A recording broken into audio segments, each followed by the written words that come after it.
Assalamualaikum warahmatullahi wabarakatuh. Salam sejahtera untuk kita semua. Perkenalkan, nama saya Sri Sulastri dengan NIM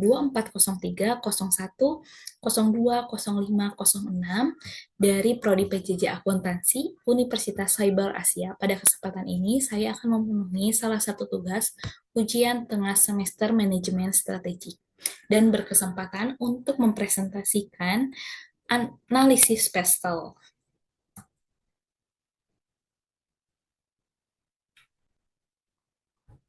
Namun sebelumnya, saya akan menginformasikan arti dari pestle itu sendiri.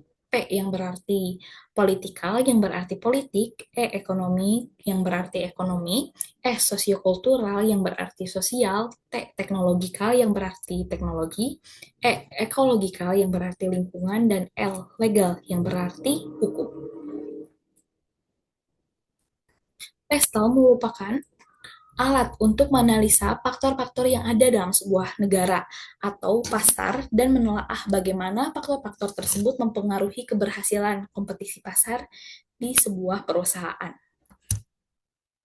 Saya memilih perusahaan Gojek untuk menganalisis pestel ini. Gojek didirikan pada bulan Oktober 2010 dan wilayah operasi Gojek berada di Indonesia, di Thailand, di Vietnam, di Singapura, dan di Filipina. Untuk pembahasan selanjutnya mengenai analisis politikal atau politik terjadinya isu pemilu 2019. Nah, pemilu serentak pada tahun 2019 menjadi salah satu pemilu terpanas. Hal ini juga menciptakan ketidakpastian politik yang dapat mempengaruhi iklim investasi dan keberlanjutan bisnis. Nah, ketidakstabilan ini berpotensi mempengaruhi kebijakan pemerintah, investasi, serta stabilitas ekonomi yang menjadi dasar pertumbuhan bisnis. Ekonomik yang berarti ekonomi. Pertumbuhan ekonomi cukup stabil dengan pertumbuhan PDB sebesar 5,1% pada kuartal pertama 2019. Indonesia menunjukkan performa ekonomi yang positif, meskipun terdapat proyeksi perlambatan hingga 2022. Kondisi inflasi yang rendah dan pasar tenaga kerja yang kuat mendorong peningkatan konsumsi pribadi, menciptakan peluang untuk sektor e-commerce termasuk layanan yang ditawarkan oleh Gojek. Jadi, faktor ekonomi menunjukkan bahwa meskipun ada kekhawatiran perlambatan ekonomi global, kondisi makro Indonesia tetap mendukung pertumbuhan konsumsi dan sektor di UMKM. Gojek juga berhasil memanfaatkan peluang ini dan memperkuat perannya dalam mendukung UMKM dan e-commerce, menjadikan kontributor penting bagi perekonomian di Indonesia. Untuk selanjutnya, pembahasan mengenai sosiokultural atau sosial. Faktor sosial yang mempengaruhi Gojek pada tahun 2019 menunjukkan potensi besar untuk mendukung pertumbuhan bisnisnya. Yang pertama, demografi milenial yang dominan. Jadi, generasi milenial yang jumlahnya mencapai 103 juta orang menjadi mayoritas penduduk Indonesia sebagai generasi yang melek teknologi.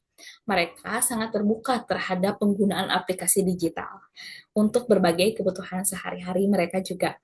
Yang kedua, gaya hidup digital. Generasi milenial eh, mendorong pemerintah untuk layanan berbasis teknologi seperti Gojek yang memenuhi kebutuhan mereka sehari-hari. Biasanya generasi milenial itu untuk membeli makan dan mengirimkan barang itu bisa melalui Gojek. Ada juga program yang disebut dengan GoFood, begitu. Selanjutnya, kemacetan lalu lintas ini juga menjadi faktor sosial.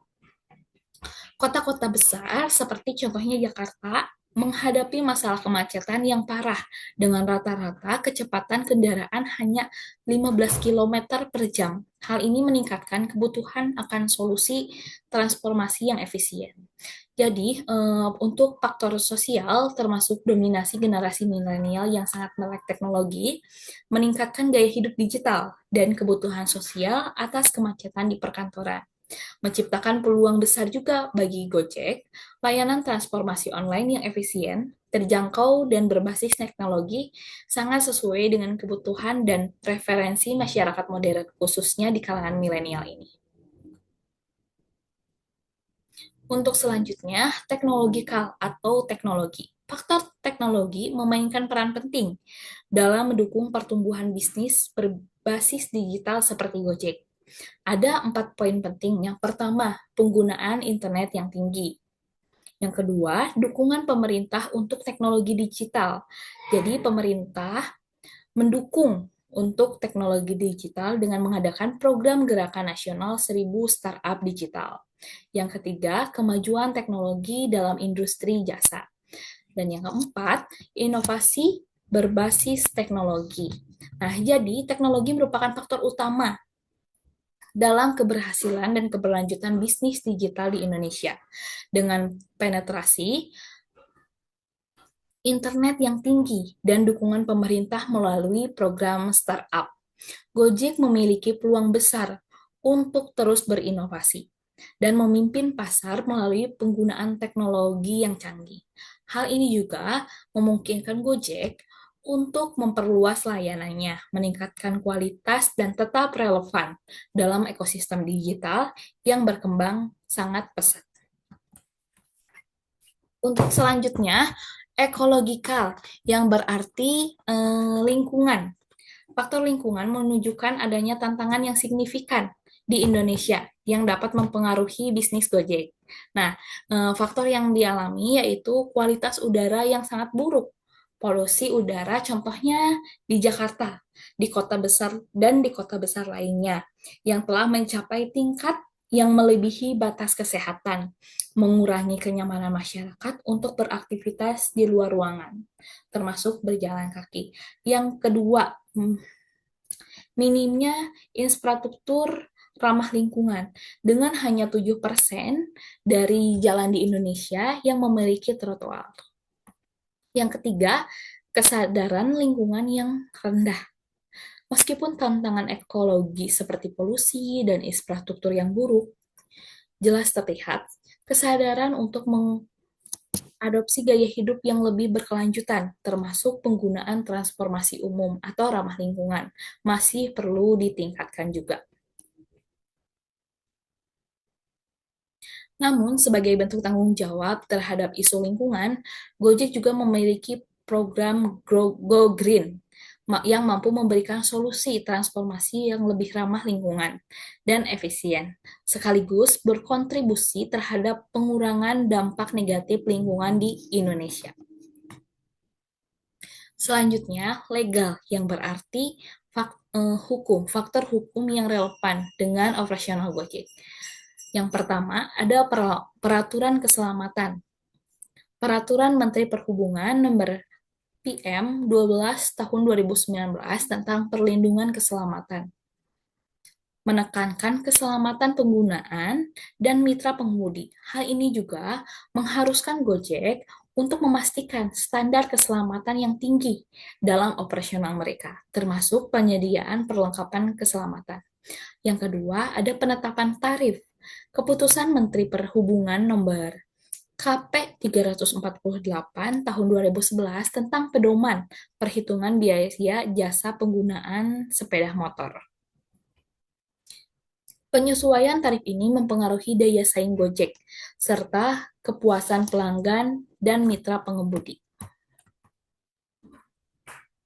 Untuk kesimpulan, keberhasilan Gojek adalah hasil dari kemampuan adaptasi terhadap faktor-faktor eksternal yang tercakup dalam analisis Pestel. Dengan memanfaatkan peluang dan menghadapi tantangan dari berbagai aspek, politik, ekonomi, sosial, teknologi, lingkungan, dan hukum, Gojek juga berhasil menjadi startup unicorn pertama di Indonesia dan terus tumbuh secara pesat. Untuk saran bagi Gojek, Gojek dapat memperkuat posisinya sebagai perusahaan teknologi terkemuka di Indonesia. fokus pada inovasi keberlanjutan dan kolaborasi dengan pemerintah serta masyarakat akan menjadi kunci keberlanjutan bisnis di tengah tantangan global dan lokal. Sekian presentasi dari saya. Setelah menjelaskan analisis pestel, terima kasih. Assalamualaikum warahmatullahi wabarakatuh. Salam sejahtera bagi kita semua.